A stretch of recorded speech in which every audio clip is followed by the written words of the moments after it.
Hello বন্ধুরা, দেখো দুপুরে খাবার নিয়ে বসে পড়েছি। দুপুরে খাবারে কি আছে বন্ধুদের সঙ্গে শেয়ার করি। তা চলো বন্ধু দেখি আমরা কি খাবার আছে। এই দেখো, প্রথমে আছে একটা পোনা মাছ, একটা তেলাপিয়া মাছ ভাজা, এটাকে সঙ্গে লেবু নিয়েছি। আর এটাকে শাপলা দিয়ে চিংড়ি মাছ দিয়ে ভাজা করেছি। আর এখানে আছে শাপলা দিয়ে পুঁটি মাছ আছে, আর তেলাপিয়া মাছ আছে ছোট ছোট, তাই দিয়ে দেখো সর্ষে বাটা দিয়ে করেছি।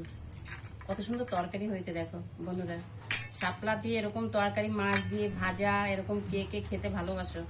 আর এই দেখো এখানে আছে ইলিশ মাছ। ইলিশ মাছটা দেখো বন্ধু, কাটার সময় বুঝতে পেরেছিলাম মাছটা খুব ভালো হবে, তার কারণ কাটার সময় তেল বোঝা যাচ্ছিল। আর হালকা ডিম হয়েছে মাছটা, দেখো মাছটা খেতেও খুব সুন্দর হবে। এই দেখো সব মাছে অল্প অল্প ডিম হয়েছে। যেই মাছে ইলিশ মাছে সামান্য ডিম হয়, সেই মাছটা খেতে খুবই ভালো হয়।